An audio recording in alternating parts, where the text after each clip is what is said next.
माता की नमः शिवाय।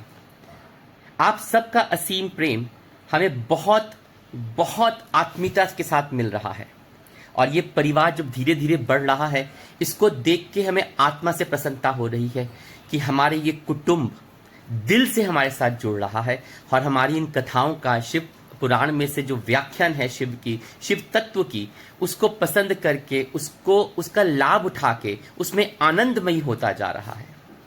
उसी श्रृंखला में हम शिव के विभिन्न अवतारों की जो हमने एक श्रृंखला शुरू करी है, उसमें आज हम पिप्पलाद अवतार की कथा का वर्णन करने जा रहे हैं।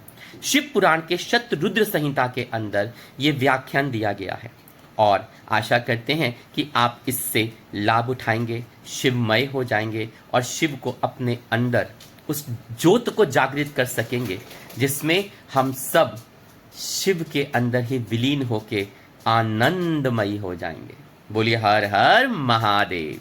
आइए, शिव जी के पिप्पलाद अवतार के प्रसंग में देवताओं की दधीची मुनि से अस्थि याचना, दधीची का शरीर त्याग करना, व्रज निर्माण तथा उनके द्वारा वृतासुर का वध, सुरवाचा का देवताओं को श्राप और पिप्पलाद का जन्म और उनका विस्तृत वर्णन, ये कथा का आज हम वर्णन करने जा रहे हैं। तदंतर महेश्वर अवतार तथा ऋषेता अवतार का चरित्र सुनाकर नंदीश्वर ने कहा, महाबुद्धिमान सनत कुमार जी, अब तुम अत्यंत आह्लाद पूर्वक महेश्वर के पिप्पलाद नामक परमोत्कृष्ट अवतार का वर्णन श्रवण करो। यह उत्तम आख्यान भक्ति की वृद्धि कराने वाला है। मुनीश्वर, एक समय की बात है, दैत्यों ने वृत्तासुर की सहायता से इंद्र आदि समस्त देवताओं को पराजित कर दिया था। तब उन सभी देवताओं ने सहसा दधीची के आश्रम में अपने अपने अस्त्रों को फेंककर तत्काल ही हार मान ली। तत्पश्चात मारे जाते हुए वे इंद्र सहित संपूर्ण देवता तथा देवऋषि शीघ्र ही ब्रह्मलोक में जा पहुंचे और वहां ब्रह्मा जी से उन्होंने अपना वह दुखड़ा कह सुनाया। देवताओं का यह कथन सुनकर लोक पितामह ब्रह्मा ने सारा रहस्य यथार्थ पूर्वक से प्रकट कर दिया कि यह सब त्वष्टा की करतूत है। त्वष्टा ही तुम लोगों का वध करने के लिए तपस्या द्वारा इस महातेजस्वी वृतासुर को उत्पन्न कर किया है। यह दैत्य महान आत्मबल से संपन्न तथा समस्त दैत्यों का अधिपति है। अतः अब ऐसा प्रयत्न करो जिससे इसका वध हो सके। बुद्धिमान देवराज, मैं धर्म के कारण इस विषय में एक उपाय बतलाता हूं, सुनो। जो दधीची नाम वाले महामुनि हैं, वे तपस्वी और जितेंद्रिय हैं। उन्होंने पूर्व काल में शिव जी की सम्राधना करके व्रज सरीखी अस्थियां हो जाने का वर प्राप्त किया था। अतः तुम लोग उनसे उनकी हड्डियों के लिए याचना करो, वे अवश्य दे देंगे। फिर उन अस्थियों से व्रज दंड का निर्माण करके तुम निश्चय ही उनसे वृतासुर को मार डालना। नंदीश्वर जी कहते हैं, मुने, ब्रह्मा का यह वचन सुनकर इंद्र, देवगुरु बृहस्पति तथा देवताओं को साथ लेकर तुरंत ही दधीची ऋषि के उत्तम आसन पर आए। वहां इंद्र ने सुरवर्चा सहित दधीची मुनि का दर्शन किया और आदर पूर्वक हाथ जोड़कर उन्हें नमस्कार किया। फिर देवगुरु बृहस्पति तथा अन्य देवताओं ने भी नम्रता पूर्वक उन्हें सिर झुकाया और प्रणाम किया। दधीची मुनि विद्वानों में श्रेष्ठ तो थे ही, वे तुरंत ही उनके अभिप्राय को ताड़ गए। तब उन्होंने अपनी पत्नी सुरवर्चा को अपने आश्रम से अन्यत्र भेज दिया। तत्पश्चात देवताओं सहित देवराज इंद्र, जो स्वार्थ साधना में बड़े दक्ष हैं, अर्थशास्त्र का आश्रय लेकर मुनिवर से बोले। इंद्र ने कहा, मुने, आप महान शिव भक्त तथा शरणागत रक्षक है, इसलिए हम सभी देवता तथा देवऋषि त्वष्टा द्वारा अपमानित होने के कारण आपकी शरण में आए हैं। विप्रवर, आप अपनी व्रजमयी अस्थियां हमें प्रदान कीजिए, क्योंकि आपकी हड्डी से ब्रज का निर्माण करके मैं उस देवद्रोही का वध करूंगा। इंद्र के यूं कहने पर परोपकार परायण दधीची मुनि ने अपने स्वामी शिव का ध्यान करके अपना शरीर छोड़ दिया। ये है संत की पहचान, जो समाज के लिए, समाज के कल्याण के लिए अपने शरीर तक का त्याग करके उसका दान कर देते हैं। उनके समस्त बंधन नष्ट हो चुके हैं, अतः वे तुरंत ही ब्रह्मलोक को चले गए। उस समय वहां पुष्पों की वर्षा होने लगी तथा सभी लोग आश्चर्यचकित हो गए। तदंतर इंद्र ने शीघ्र ही सुरभि गौ को बुलाकर उस शरीर को चटवाया और उन हड्डियों से अस्त्र निर्माण करने के लिए विश्वकर्मा को आदेश दिया। तब इंद्र की आज्ञा पाकर विश्वकर्मा ने शिवजी के तेज से सुदृढ़ हुई मुनि की वज्रमयी हड्डियों से संपूर्ण अस्त्रों की कल्पना की। उनकी रीढ़ की हड्डी से वज्र और ब्रह्मशीर नामक बाण बनाया तथा अन्य अस्थियों से अन्याय बहुत से अस्त्रों का निर्माण किया।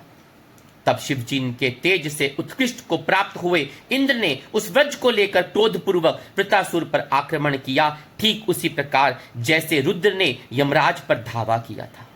फिर तो कवच आदि से भली भांति सुरक्षित हुए इंद्र ने तुरंत ही पराक्रम प्रकट करके उस वज्र द्वारा वृत्रासुर के पर्वत शिखर सरीखे सिर को काट गिराया।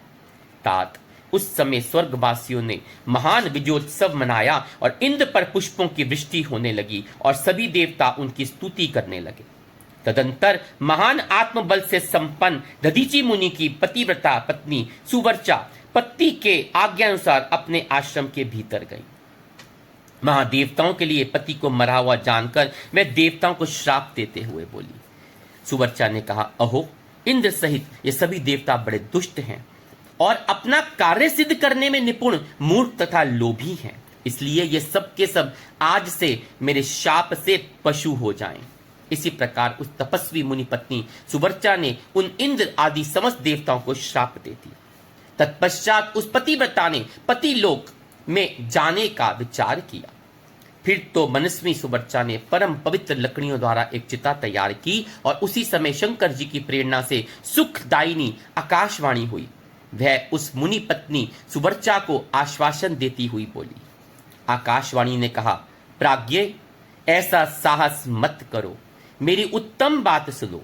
देवी, तुम्हारे उदर में मुनि का तेज वर्तमान है, तुम उसे यत्न पूर्वक उत्पन्न करो। पीछे तुम्हारी जैसी इच्छा हो वैसा करना, क्योंकि शास्त्र का ऐसा आदेश है कि गर्भवती को अपना शरीर नहीं जलाना चाहिए, अर्थात सती नहीं होना चाहिए। नंदीश्वर जी कहते हैं, मुनीश्वर, यूं कहकर आकाशवाणी उपराम हो गई। उसे सुनकर उस मुनि पत्नी क्षण भर के लिए विस्मय में पड़ गई, परंतु उस सती साध्वी सुवर्चा को तो पति लोक की प्राप्ति ही अभिष्ट थी। अतः उसने बैठकर पत्थर से अपने उदर को विदीर्ण कर दिया। तब उसके पेट से मुनिवर दधीचि का वह गर्भ भार निकल आया। उसका शरीर परम दिव्य और प्रकाशमान था तथा वह अपनी प्रभा से दसों दिशाओं को उभासित कर रहा था। तात दधीचि के उत्तम तेज से प्रादुर्भाव हुआ वह गर्भ अपनी लीला करने में समर्थ साक्षात रुद्र का अवतार था। मुनि प्रिया सुवर्चा ने दिव्य स्वरूपधारी अपने उस पुत्र को देखकर मनी मन समझ लिया कि यह रुद्र का अवतार है। बोले शंकर भगवान की जय।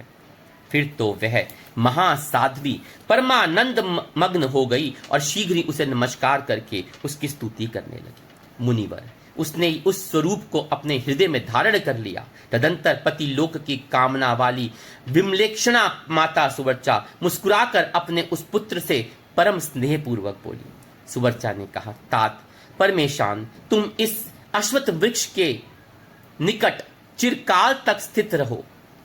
महाभाग, तुम समस्त प्राणियों के लिए सुखदाता हो और अब मुझे प्रेम पूर्वक पति लोक में जाने की आज्ञा दो।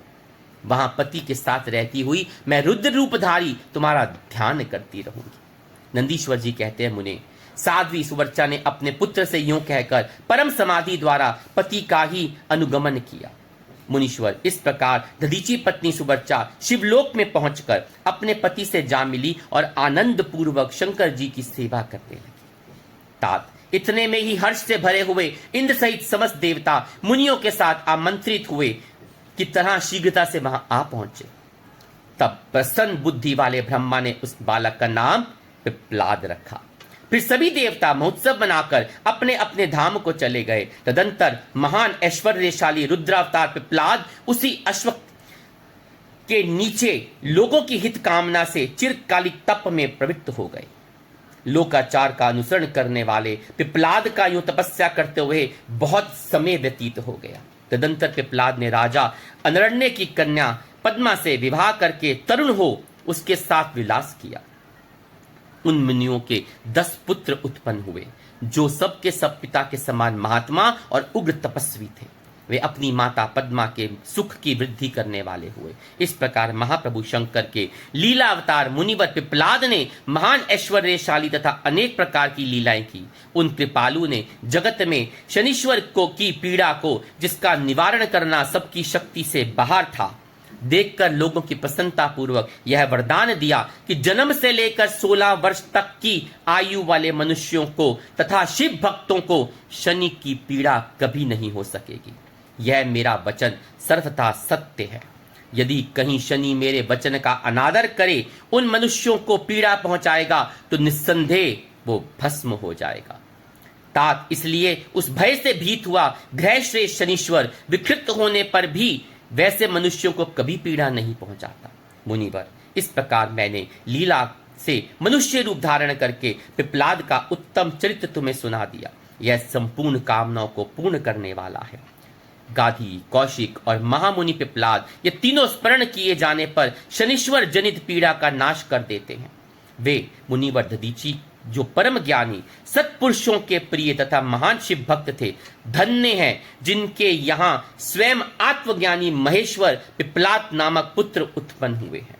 तात इस आख्यान निर्दोष, स्वर्गप्रद, कुग्रह जनित दोषों का संहारक, संपूर्ण मनोरथों का पूरक और शिव भक्ति की विशेष वृद्धि कराने वाला है।